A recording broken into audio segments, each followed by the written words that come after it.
Hello and welcome to this month's Dolby Music Community Sessions. I'm Ben Guyvers with the Music Partnerships team at Dolby, based in Los Angeles. And in this month's session, I am super excited to welcome Avid's Chris Windsor to the session, Senior Product Designer for Pro Tools at Avid, who has spent over 14 years testing and designing solutions, including improvements in I/O setup, field recorder, the video engine, and of course, the Dolby Atmos workflows that you know and love.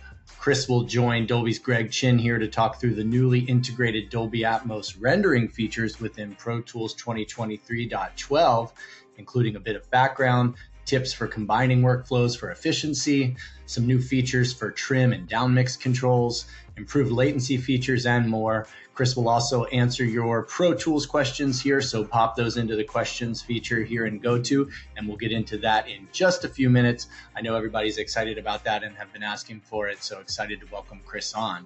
Also, very happy to welcome back Dolby's Jordan Glasgow, who will share new features of the Dolby Atmos Renderer version 5.2 and the Dolby Atmos Album Assembler version 1.3, both available now from Dolby and from Avid. Both tools, which I'm sure all of our viewers are very familiar with, that Jordan and his team have joined us to share updates on in the past, as they continue to do amazing work to integrate the features that improve workflow here and flexibility that you've been asking for. Jordan and Greg will also, of course, answer your questions about everything Dolby Atmos music creation related. So please add your questions here, and we'll get into that in just a moment. Before we do that, just a couple of quick notes. At the end of 2023, we released the latest in our Resonance video series, which was a feature on songwriter and producer Phineas O'Connell, where we got an inside look at Phineas in his studio, talking through his creative process and how he crafted the beautiful song, What Was I Made For?, together with his sister Billie Eilish, which was released as part of the Barbie film soundtrack, and actually just recently won the Golden Globe for Best Original Song as well.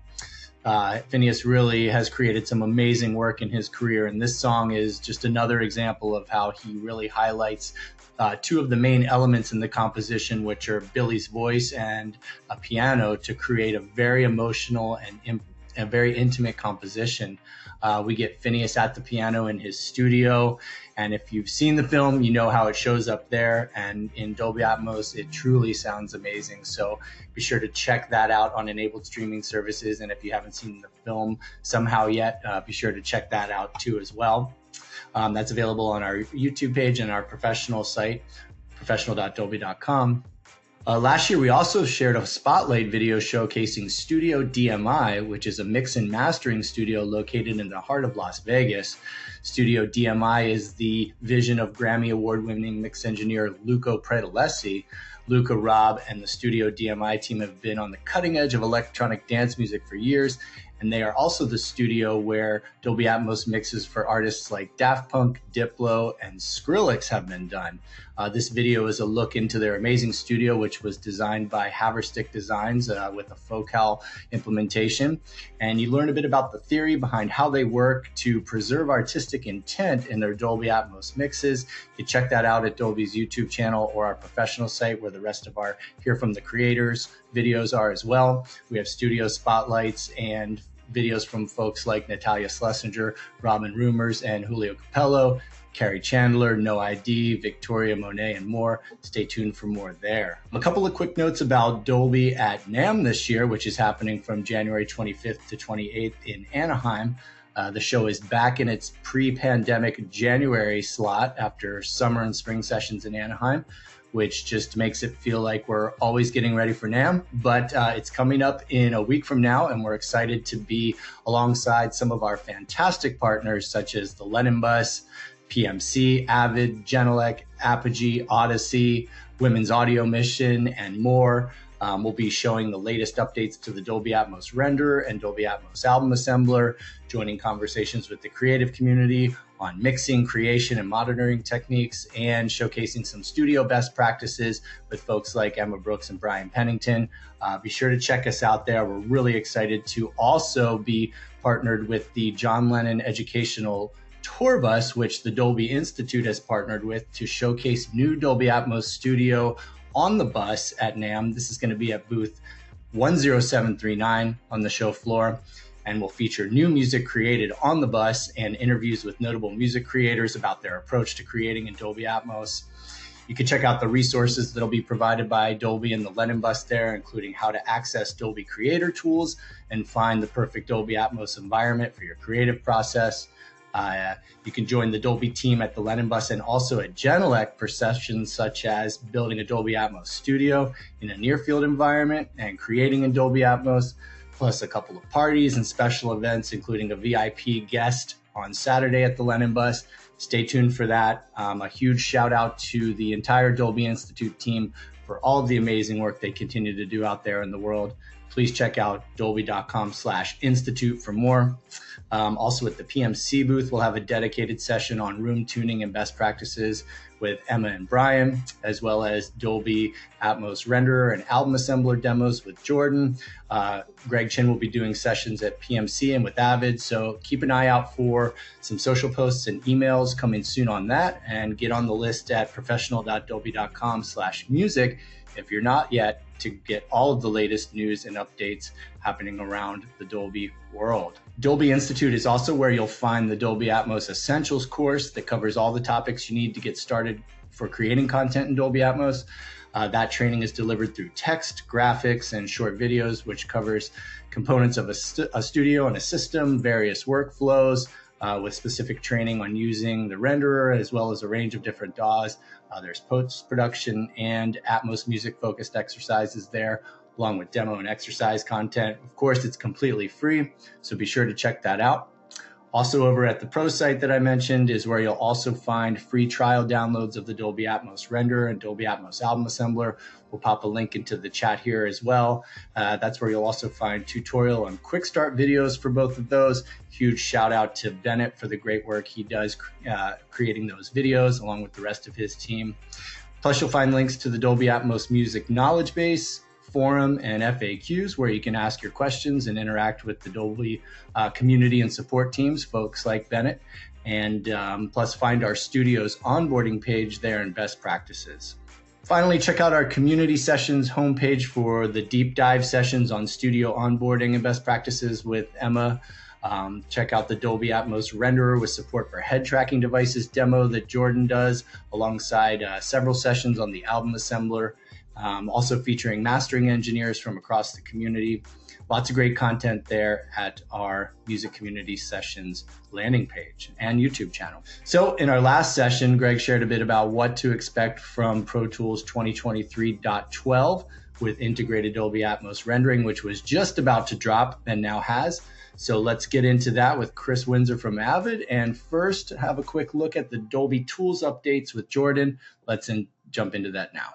So first of all, happy to welcome back Dolby's Jordan Glasgow, who you're all very familiar with, to take us through some updates that were released in December of last year, which was actually just a day after we broadcast our last community sessions with Greg. So Jordan, we've got you now. Welcome back. And let's get into these updates, starting with the Dolby Atmos Renderer version 5.2.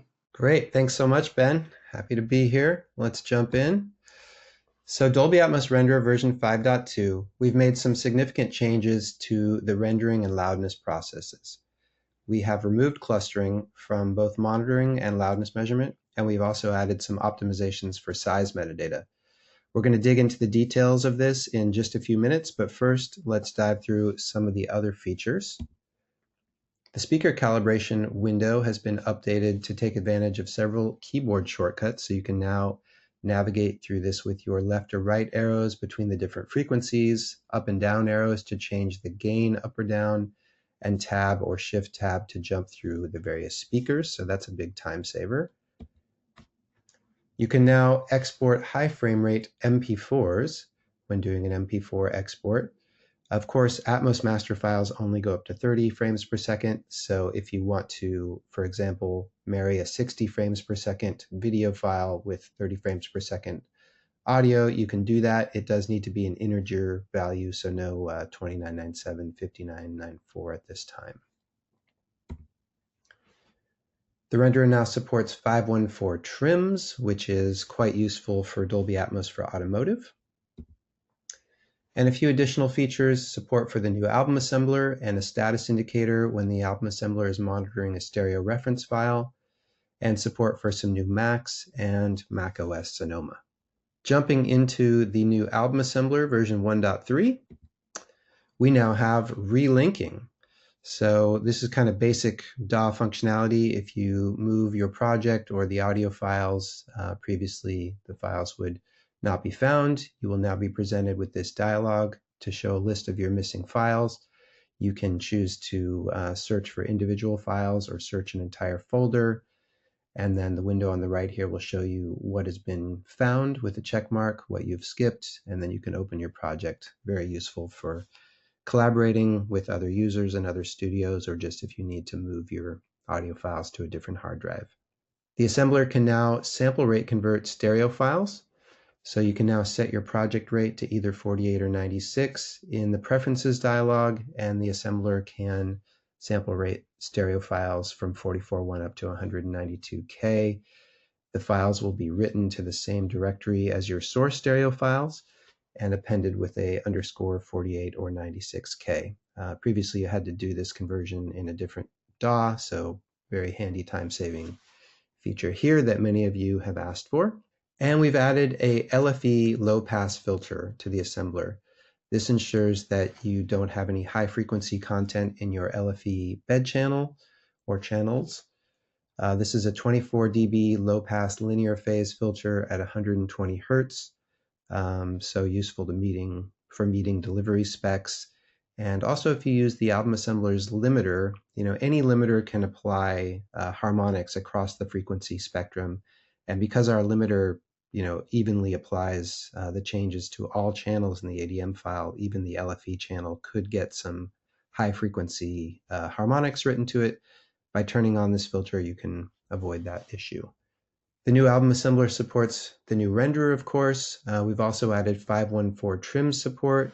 This means that if you import an ADM file that has 514 trim metadata, that metadata will be passed through to ADM export. It will also be passed to the renderer for playback to ensure that the renderer is playing back in the way that was desired. Some improvements to the stereo reference pass-through.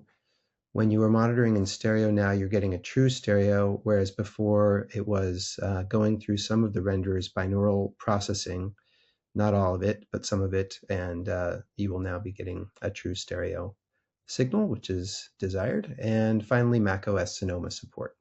Okay, let's jump into some of the rendering and loudness updates that have been a bit of a hot topic on some of the forums. So this is the renderer, the album assembler, and also the new Pro Tools release have applied this new rendering process. We've removed clustering or spatial coding from the signal chain for monitoring and also for loudness measurement, and we've updated the size algorithm to make some improvements there. In terms of the other partner DAWs, they will all be updating soon as they release their next round of releases. Each of these partners is releasing on their own cadences, so expect those in the coming months. So why did we make these changes? There are several benefits here of removing clustering. One of them is the ability to do low latency monitoring in DAWs. You can now start your project in Atmos from the beginning. So that means if you're tracking or composing, you can be making creative Atmos panning decisions right from the get-go in the same way that you may do with stereo today. So this is a huge breakthrough for the whole Atmos content creation process. Also, we now have much faster offline exports and loudness measurement in all the tools, reduced CPU load. And then finally, it's kind of a one-size-fits-all approach for all of our codecs. Each of our codecs that uses clustering, like DD plus Jock or TrueHD or AC4, uses a different number of clusters.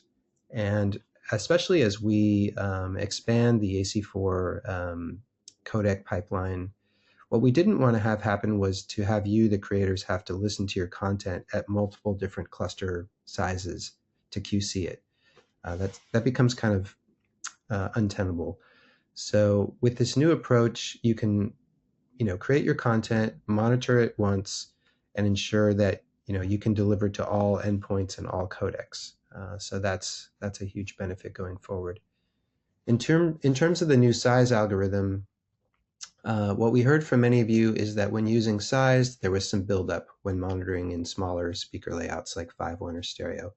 So that's the problem that we've solved with the new size algorithm. In terms of encoders, codec encoders that use clustering like DD plus Jock or True HD will still do so. No changes there. The only things that are changing in encoders are the loudness measurement and also the new size algorithm. Of course, so when you're creating content and mixing with size, what you hear in the content creation process will be the same as what gets encoded. The encoder updates will be rolling out over the next few months. The MP4 export feature in the Dolby Atmos Renderer version 5.2 has already been updated with the new encoder. Another thing to know is that we've added an all-pass filter to the monitoring chain, and this is specifically for the new size algorithm. So what this means is signals affected by size and also those not affected by size go through two different all-pass filters, and when they're mixed together, they meet with the 90-degree phase shift to minimize the buildup without any added latency. And we're also applying decorrelation to avoid any comb filtering. The filter is sonically transparent, but you may see a difference in the waveform if you look closely, if you compare the input and the output. And while the integrated loudness doesn't change, the true peak might be slightly higher. So we published a document that goes into more detail on this, and we'll drop the link to that into the chat so that you can read that if you haven't seen it already. So that's the changes in the latest releases. We hope that you will check them out, play with the new size algorithm, have a listen to that, and also definitely check out the latest Pro Tools release that has native integrated rendering and the ability to do low latency rendering and start your projects in Atmos from the get-go. Thanks a lot, and back to you, Ben. Awesome. Thanks, Jordan. Wow, those are huge improvements to overall efficiency and for speeding up workflow and addressing the needs that creatives have been asking for, Jordan. So great stuff. Thank you. The renderer and the album assembler are both available for download at Dolby Customer or from Avid. Jordan, I also shared some of the partners that we'll be supporting at this year's NAMM show, but I wanted to highlight also the industry's recognition of you and your team's hard work via 2 nominations in the categories of Outstanding Technical Achievement at the 39th Annual Tech Awards happening at NAMM, which celebrates the best in professional audio and sound production, coming up on Saturday, 1/27. So congratulations on that nomination, and really great stuff to you and your team. Oh, thanks so much, Ben. We're really looking forward to the event and being there, and super grateful to be nominated. Awesome. All right. With that, we will turn it over to Greg and Chris. Thanks so much, Ben. So we've got our good friend Chris Windsor from Avid who's joining us today. But before we get to Chris, we wanted to share with you a video that actually Avid shared with us for you guys to take a look at, which kind of goes over the built-in Dolby Atmos rendering in Pro Tools. So let's take a quick look. Dolby Atmos has reinvented how entertainment is created and experienced, allowing creatives everywhere to place each sound precisely and dynamically for a more realistic and immersive audio experience. As of the 2023.12 software release, the Dolby Atmos Renderer is integrated directly into Pro Tools Studio and Pro Tools Ultimate and is free to customers on both Mac and Windows. The integrated Dolby Atmos Renderer improves the efficiency of immersive mixing workflows with simplified setup, mixing, and monitoring. You can now render and monitor Dolby Atmos mixes within Pro Tools without having to round trip to an external renderer. A new window provides comprehensive visualization of your Atmos mix from various perspectives and allows you to quickly switch between multi-speaker and binaural headphone monitoring. Additionally, a new I/O setup tab simplifies the configuration of beds, objects, groups, and trim and downmix settings and saves them as part of your session for easy recall. For customers mixing Atmos for larger cinematic workflows, needing multiple live re-renders, or the Dolby Atmos Music Panner plugin, Pro Tools Studio and Ultimate still support the external Dolby Atmos Renderer. The Dolby Atmos internal renderer supports monitoring configurations up to 916, as well as binaural for headphones, and allows users to create, mix, and deliver in Dolby Atmos, all in Pro Tools. Let's take a closer look at how the new integrated Dolby Atmos renderer works. The output of the renderer is internally routed to the designated monitor path in the Output tab of the I/O setup. This will also determine the largest available monitor or speaker format. In most cases, this will match your room's speaker configuration. If only working with headphones, choose that output. The Dolby Atmos tab in the I/O setup allows selection and setup of the internal renderer. Here, you can enable Dolby Atmos and choose between the Dolby Atmos internal renderer or an external renderer if available. If starting from scratch, an easy way to create a base configuration is to use the default button to create a basic single 712 bed and 118 objects that can be configured in either mono or stereo. Choosing stereo paths can be a good place to start. This makes it easier to work with stereo elements. The individual mono paths within stereo pairs can still be used separately, so you have the flexibility of assignment in the Pro Tools mixer. Also in the Dolby Atmos tab are drop-downs to configure the live loudness re-render and the live headphone re-render, which run alongside the main monitoring output. Measuring loudness can be important if you're planning to distribute your Atmos mix, as various streaming services have loudness requirements. Loudness for Dolby Atmos is most often measured using a 5:1 re-render. The live headphone re-render lets you flexibly route a discrete stereo or binaural monitoring output in parallel to your primary monitor outputs. This makes it easy to listen to the binaural render without changing or interrupting your monitor configuration. The Group button provides the ability to add and modify groups, allowing you to make logical collections of tracks. These are typically used to associate channels to stems such as dialogue and music, making it easier to create re-renders like an M&E when you bounce your mix. Groups can also define color coding for your paths, providing useful visual cues in the Pro Tools mixer. The Trim and Downmix page allows advanced changes to be made to the fold downs to channel-based formats, like 5:1, Pro Logic, and Stereo, for example. These settings can help ensure that a consistent mix is delivered when played back in smaller formats. For example, in a mix with a lot of sound effects or music above and behind, you may want to reduce the levels a little to make sure the dialogue and screen action remains clear. This information is stored as metadata in the ADM file, but also affects the monitor outputs and live re-renders. Now, let's look at how that appears in the Pro Tools Edit and Mix window, along with the all-new Dolby Atmos Renderer window, which becomes active when the internal renderer is enabled. Starting in the top left is the monitor format selector. As mentioned, this will only allow monitoring as wide as the monitor path. A binaural option is provided here for situations when the main monitor output feeds your headphones.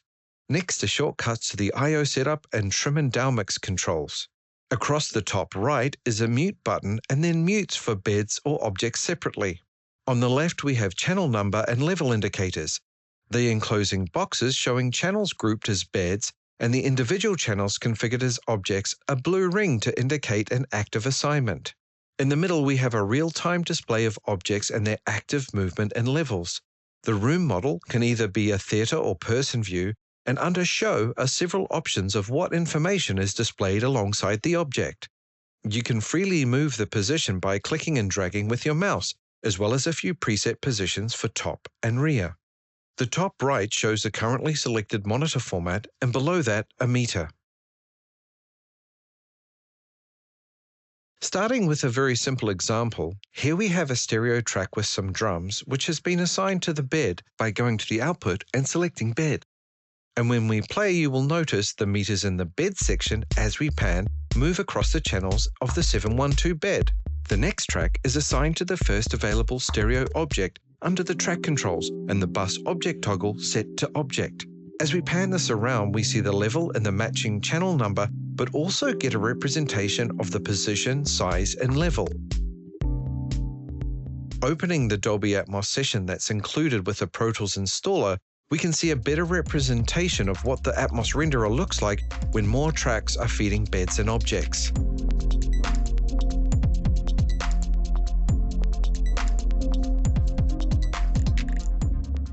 The re-render outputs as configured in the Dolby Atmos tab are available as inputs for AUXs and audio tracks where they can be monitored or used for loudness measurements. A master fader can be assigned to the renderer output to control its level.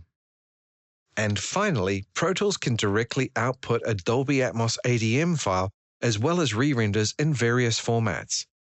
ADM files are the standard delivery format for an Atmos mix, containing all the audio and metadata for the project.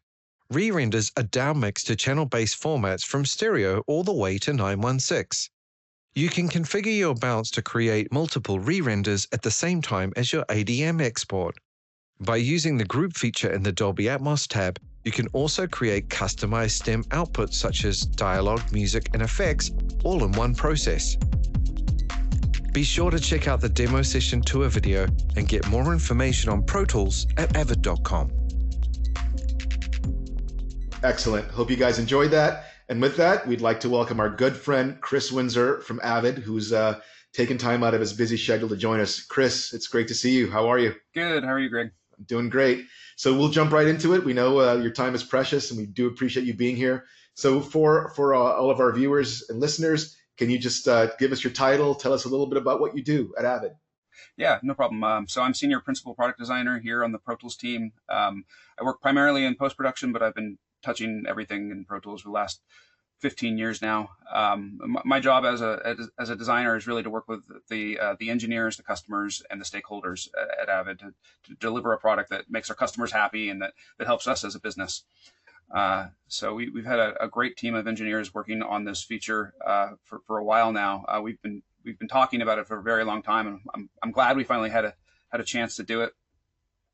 Thank you to Dolby for providing the code bits that we needed to actually get this inside of Pro Tools. Yeah, we've spent, gosh, I don't know how long getting that integrated. We had to take the code bits that you gave us. We integrated it into our engine.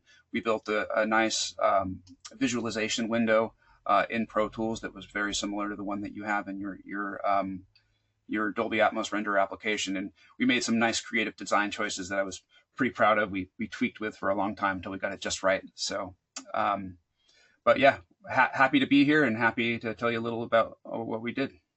Awesome. And you've got an incredible team. We want to say thank you. The new update 2023.12 came out at the end of December 2023.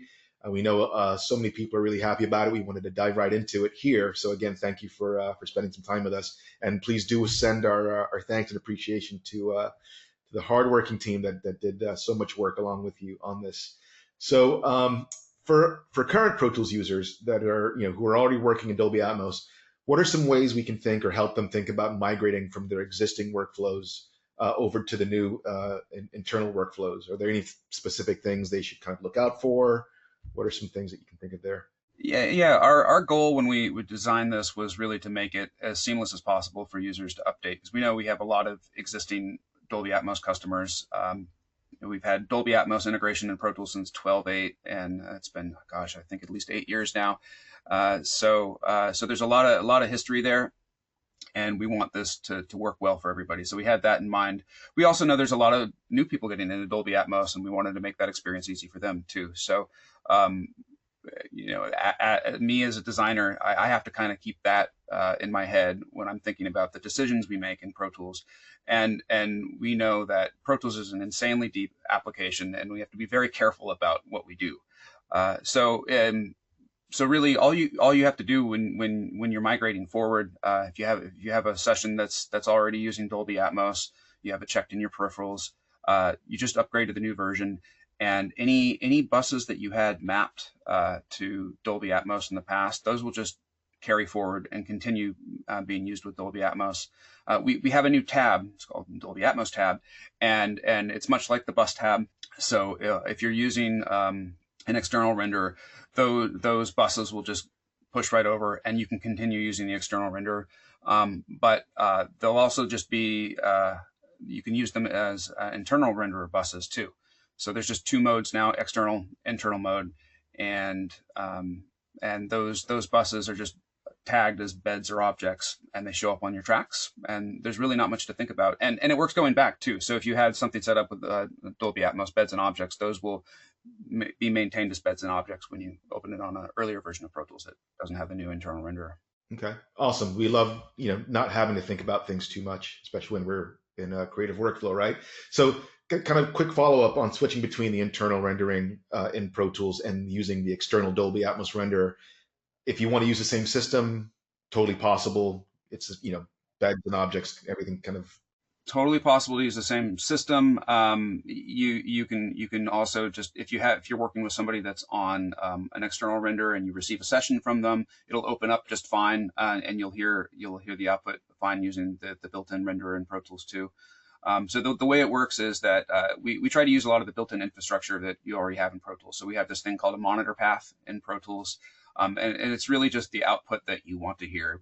The goal of the monitor path in Pro Tools is just it's your speakers, it's the width of your room. It's kind of like the room setup you have in the Dolby Atmos render application, where you find, oh, I have 714 set up in my room, and that happens to be what you're listening to. So that's the largest possible output width that you have in Pro Tools for mixing in Dolby Atmos. That's your monitor path width.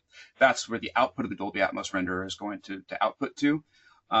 And it's a dedicated output path. And when you're working with the external Dolby Atmos renderer application, you've got the same workflow where you have dedicated outputs that are going to all the 128 channels of the renderer, and those should be unique from your monitor path. Now, if you don't have enough I/O to have an independent monitor path and an independent set of channels for the dedicated outputs, that's fine. You can kind of manage that. You will actually deactivate your any beds and objects that you have mapped to the external render when you switch to the internal mode, to help you kind of make sure you don't have any conflicts in I/O setup. But when possible, if you have enough I/O, like for me, for example, in my system here, I'm just using a Carbon, a Pro Tools Carbon as my output, and Dolby Audio Bridge. And so that way I can have Dolby Audio Bridge with aux I/O. I send that to the external render. And then when I switch to the internal render, I'm just using my monitor path direct to my Carbon. And that works really well because I can actually use Carbon to combine the signal as the output of the Dolby Atmos renderer too. So I just flip back and forth as needed. Perfect.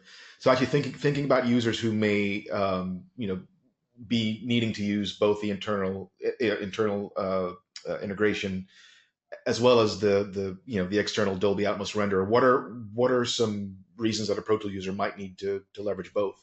Yeah, so there's definitely a few.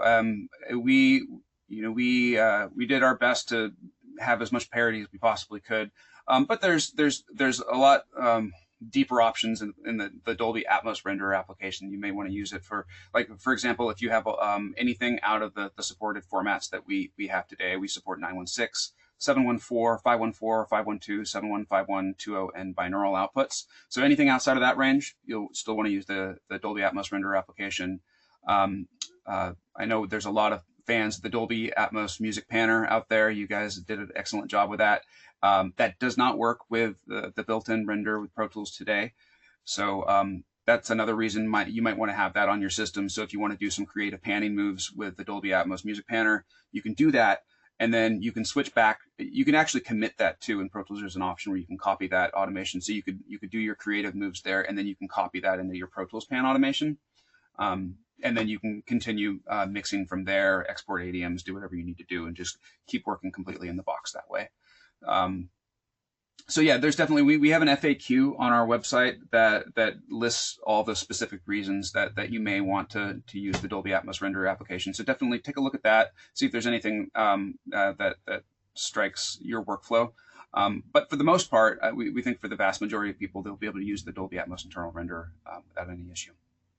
Excellent, thanks, Chris. So we'll pop the link in the chat here for everyone if you want to check that out, that FAQ out. Thanks, Chris.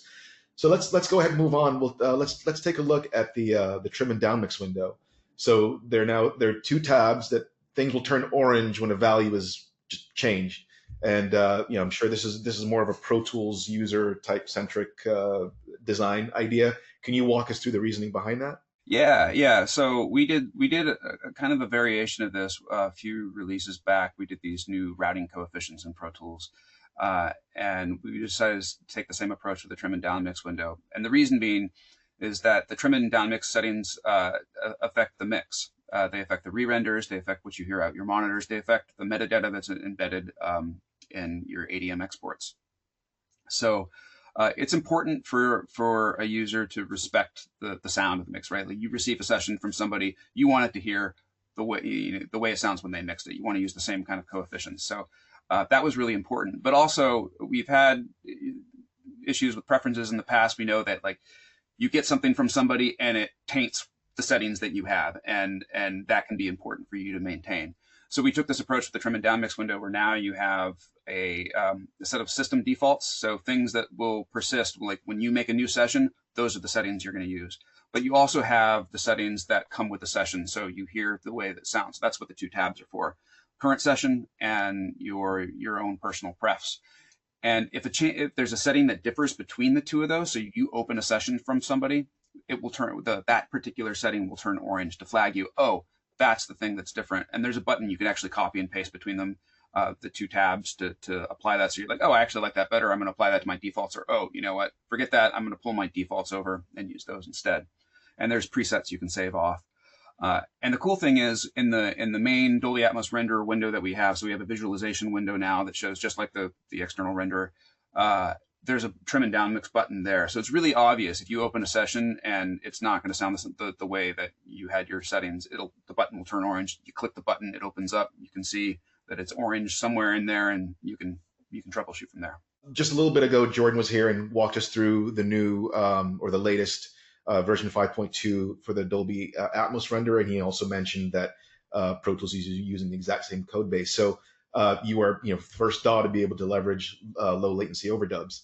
Tell us a little bit about that. So, low latency overdubs when using the renderer and buffer size. Yeah, there's a bunch of cool things we did there. So, number one, the renderer follows the buffer size of Pro Tools. So you guys did a great job. You let us access some lower buffer sizes in general. So now you used to always have to message that we work with 1024, a buffer in Pro Tools at 48K when working with the Dolby Atmos renderer. Now you can actually lower that and get some lower latency.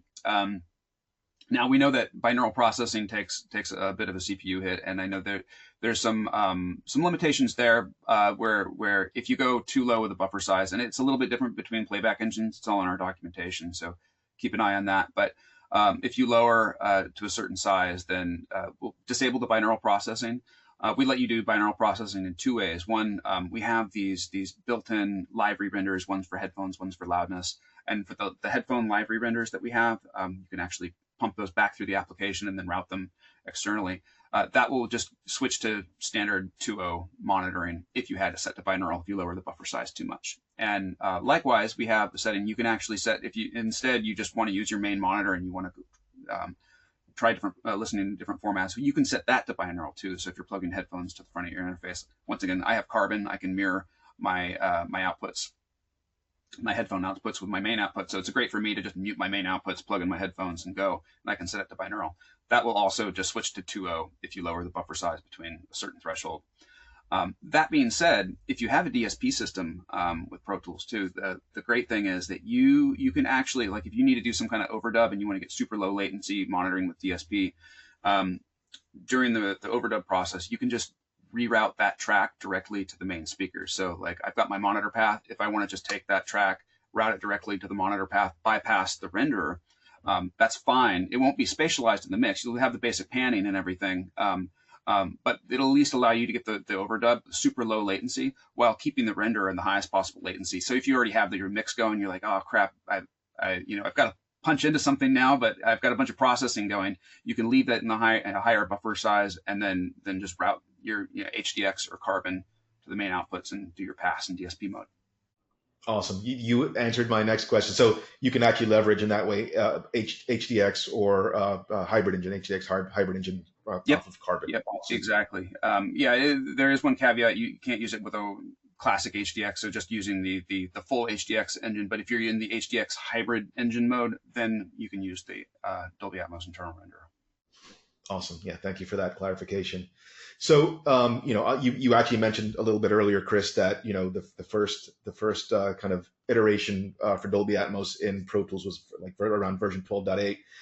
So it's been there for a while. So this full kind of integration now happening. We know this isn't a one and done. Both Dolby and Avid, we've been close partners for a long time. Avid's been really amazing at listening to feedback from users. At Dolby, we do the same. So now that this integration is in the hands of the community and the users, what are you guys thinking of next? Anything you can give us a sneak peek? Yeah. So we'll be showing a little bit at NAMM. So if you're at NAMM, stop by our booth, check it out. One thing we'll be tech previewing there is we're gonna have some custom live re-renders. So we've been keeping an eye on the forums and all the feedback. I mean, the hour after the release shipped, I was on there trolling away. And yeah, so there was definitely some things that have risen to the top that we've noticed people talking about.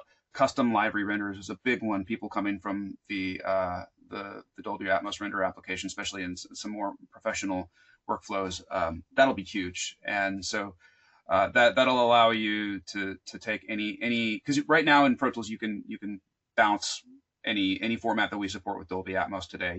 You can bounce 916 if you have Pro Tools Ultimate, 714 and down for those monitoring formats I listed off earlier. And that's been there for a while, but now you'll have the ability to have a little checkbox and flip it on and actually route that back through the session and print them and punch into them and have them delay compensated. So that's something we've got cooking with the tech preview at NAMM. So definitely check that out. That's really exciting. And I mean, that opens up other doors too, where you can add any kind of plugins to the output. You could add any limiting and then re-export those again if you want. So it's going to be quite a cool workflow. Other things we've seen people talk about, I can't really say too much about what the future holds, but things we've definitely noticed, people really want to be able to change the binaural settings on the tracks when they're mixing, so they can hear the update live. I know you can do that with the binaural settings plugin that you guys have. And you've got to do that in IO setup today, so it's possible, you just can't do it live. And so we've heard a lot of feedback on that. People have asked for adding custom subpaths to the beds and the Dolby Atmos tab. And we're just looking at finding new creative ways to mix too in Dolby Atmos ourselves. So we're keeping an eye on the space. We're trying to think of new innovative things we can do to help people's lives as they're mixing in Dolby Atmos, because we love it. It's hard not to want to mix in Dolby Atmos now in Pro Tools, because all you need is a pair of headphones and you just enable a checkbox in IO setup, and now you can just route directly to the Dolby Atmos renderer and go. So the more we can make it easier for more people, it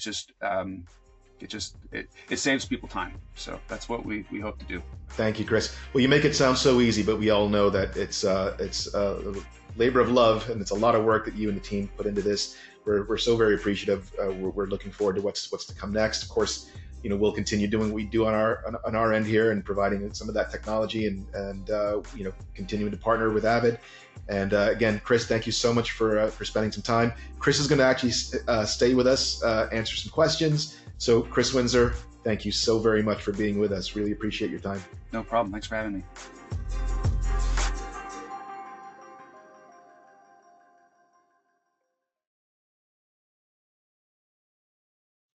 All right. Let's welcome back Chris, Greg, and Jordan. Thank you, guys. And thank you to everyone who has submitted questions. And we have got a lot of great questions. So we'll get into as many of those as we can here. We've answered quite a few in the chat, despite having a few challenges with the GoTo platform. So apologies if you're having any issues there. But we'll also try to get back to you via email if we're not able to get to your questions. So let's jump right in, guys. Starting with the question for you, Jordan, from Tomas. Will there be a more efficient way to execute gapless renders between songs, maybe within the album assembler? Yeah, so the album assembler is definitely a good place to do that, because you can have songs gaplessly next to each other that have different binaural render mode settings.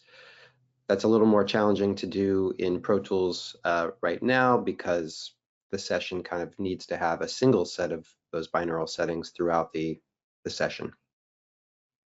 Okay, thank you. Also for you, Jordan, from IRIC, or perhaps Chris, will the Pro Tools internal renderer support 914 monitor paths in the near future? Yeah, what I can say is that we have plans to deliver that functionality to Avid and our other DAW partners in an updated version of our SDK. Can't comment on when Pro Tools can integrate those, but maybe Chris can say something. Yeah, it's high on our priority list. So once Jordan delivers it to us, we'll also be chomping at the bit to get that in too. Awesome, thank you. One for you, Chris, from Sean. Will the internal re-render unlock more live re-renders besides 5.1 and 2.0? Yeah, so mentioned in the Q&A with Greg and I earlier, we have a demo of this at NAMM right now. So tomorrow, I believe it is, stop by our booth and you can see a live demo of that that we will be showing you being able to take any kind of custom re-render that we support, turn it offline or online, and you can route it back into your session. You can use groups to get portions of the mix. So you could just do it by group or bed or object, just like you can in the renderer application. Awesome, thank you. Jordan, one for you. Will an HRTF profile and more than 2 re-renders be available in the Pro Tools internal renderer in a future version? Hopefully so.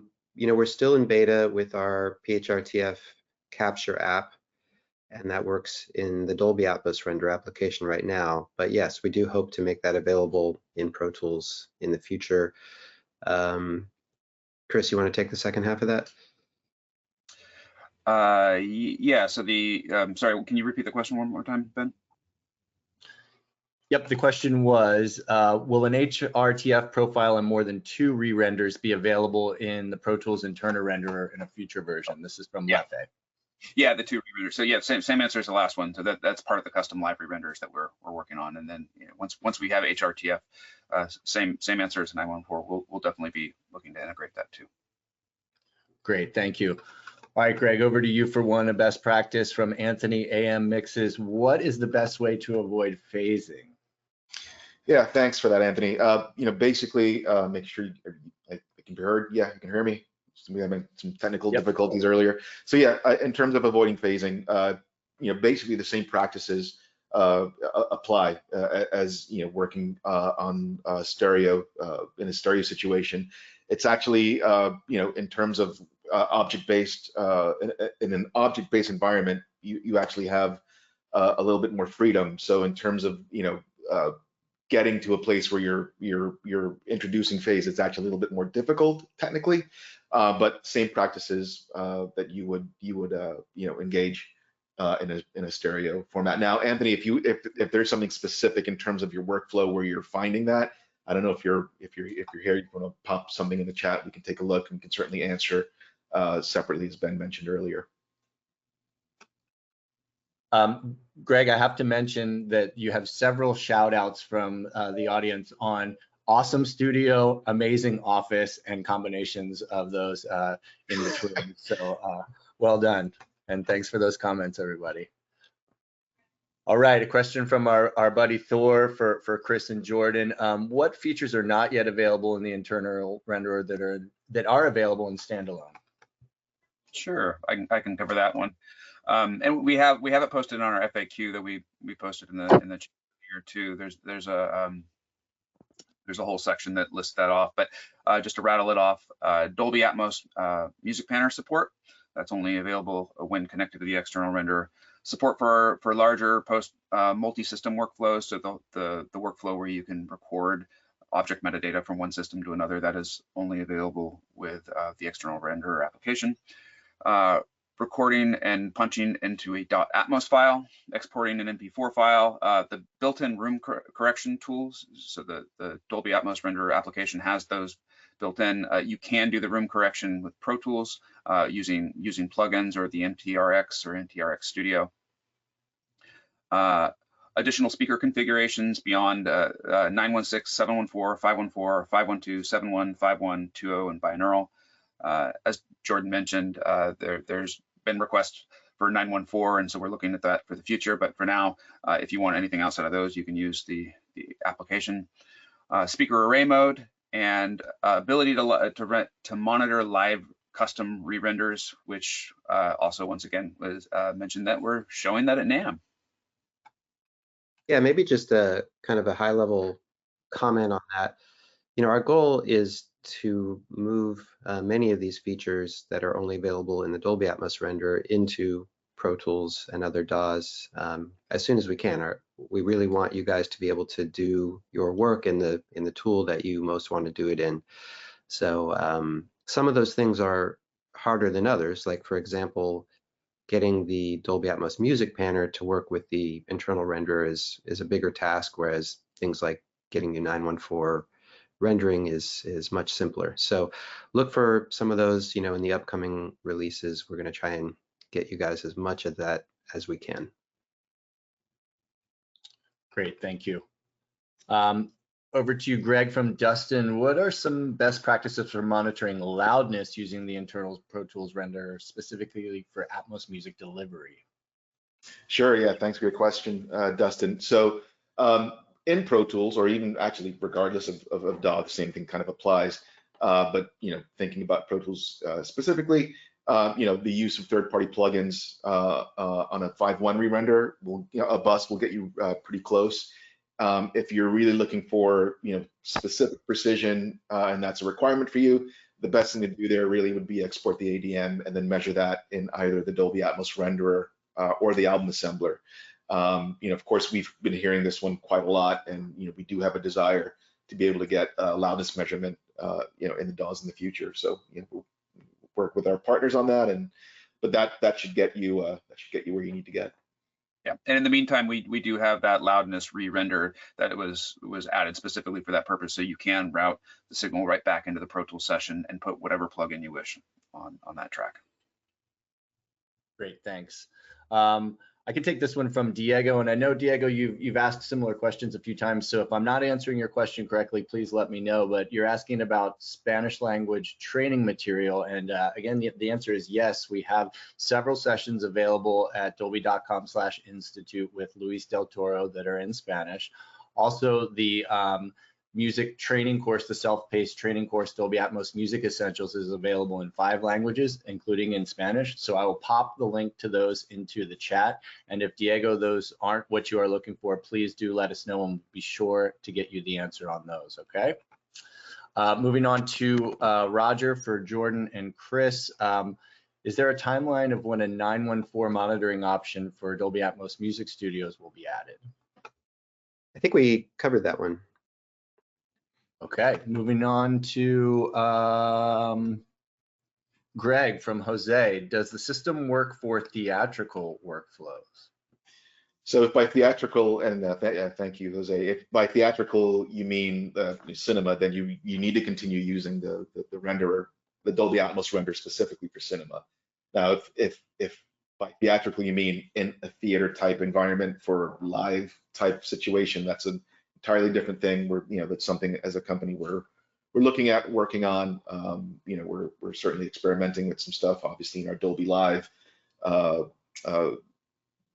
facility or theater in Las Vegas, where we've got residencies and such, and we're working through that. So if you're talking about specifically like theater in terms of cinema, then yes, you need to continue using the Dolby Atmos render specifically for that.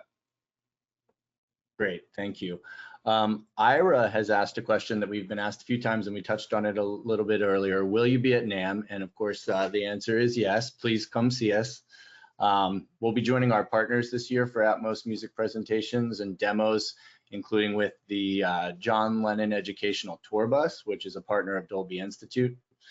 So that's where you'll find panels and discussions, including a session with Greg here and RZA of the Wu-Tang Clan, exploring his composition of A Ballet Through Mud, which is his new orchestral album. So be sure to pop over and check that out. I'll also put into the chat here a list of other activities that we're doing. But just quickly, we'll also be with PMC, where Greg and Jordan will be showing some of the creative tools and workflows. Emma Brooks and Brian Pennington will be doing room setup best practices. We'll also be at Genelec. Brian and Emma will be there as well. Plus, we'll have some creative conversations going on there with mix engineers. We'll be with Women's Audio Mission, also at Apogee, Odyssey, Neumann, Sennheiser, and more. I'll be sure to pop, let me just do this right now, this into the chat. And would love to have you come by and say hi, and looking forward to it. All right, moving on to the next question From Carrie, we'll give this one to you, Greg. What other platforms can we hear and experience Dolby Atmos music on other than Apple?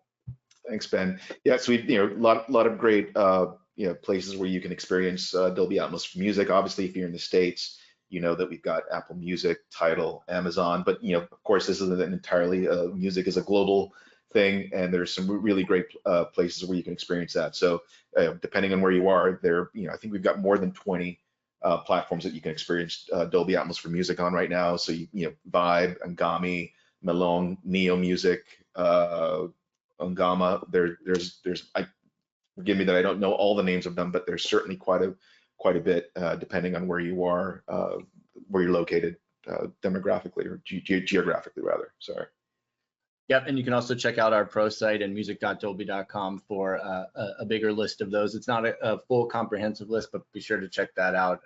All right, Greg, another one for you, talking about room configuration from Solveig Joseph. I'm building a project studio and the height of the ceiling is 2.2 meters. I would like to have a 714, but is my ceiling too low? Yeah, thank you for that one. So yeah, I did take a look at this one, and I know you put that your ceiling was about 2.2 meters, which is about a little bit just around 7 feet. So if you were following our best practices in terms of room size and stuff, technically that doesn't meet the requirements. However, as Dolby Atmos continues to scale out, we want to make sure that all creators, anyone who wants to have a room enabled for Dolby Atmos, is able to do that. So there are some ways around that. So in your case, you might want to look, if you've not chosen speakers yet, one of the things you can look at is really trying to leverage, since you have a little bit of a lower ceiling space, something that in terms of a monitoring for your heights that's a little bit more flat, and that doesn't give a lot of depth in terms of the speaker configuration itself. There are some other ways.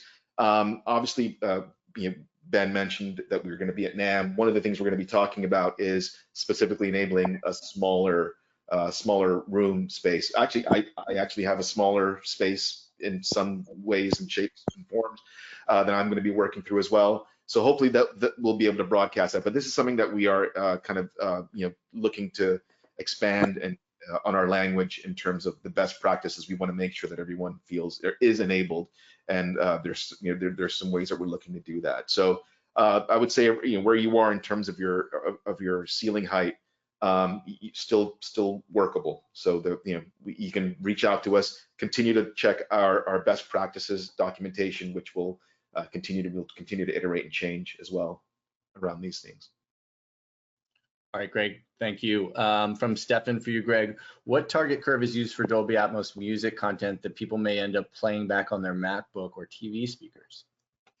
Yeah, so thank you for that, Stefan. So saying target curve, I just want to make sure that we, first and foremost, any of our partners who are leveraging our licensing or decoding in devices, consumer devices, playback devices, they're all going to be treated and I guess I don't want to say leverage curating curves, but they're basically using, depending on the layout, the speaker configuration, what decoder they're using, etc., are all really meant and iterating on how they design that to make sure that there's really accurate translation across the board.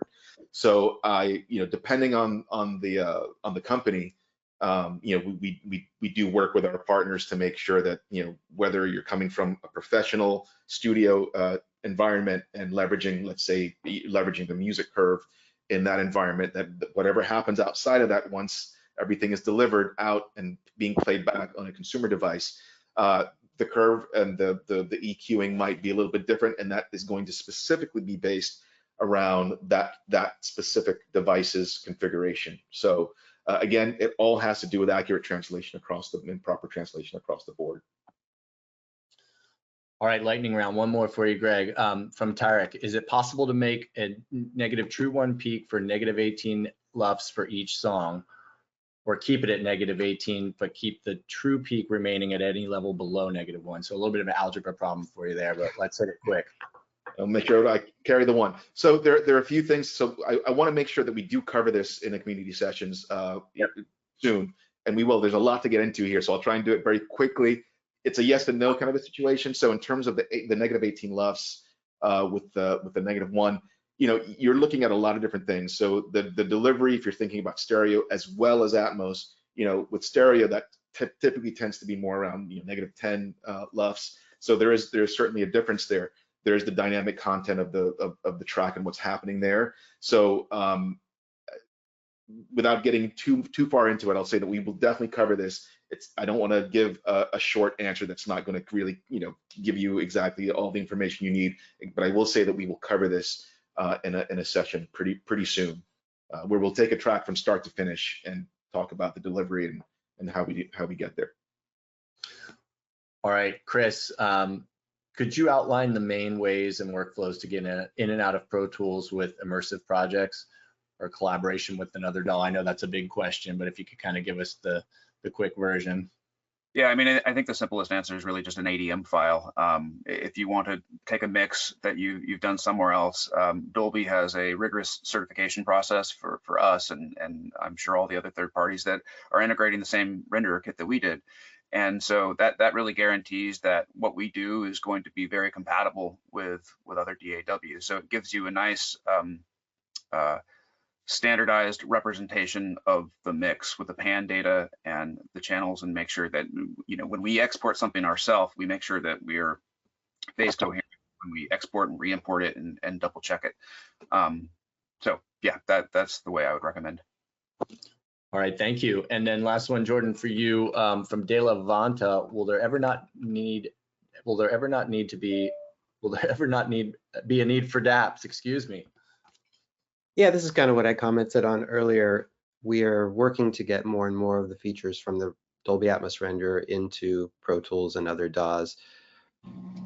You know, it may be impossible to get 100% of the features, but our goal is to allow you to do more and more of your work natively in the DAW without having to have or open up the Dolby Atmos renderer. Things like the Dolby Atmos Album Assembler, if you're using that requires the renderer, as does the music panner. So those will probably be reasons why one might need the renderer app going forward. Great, thank you.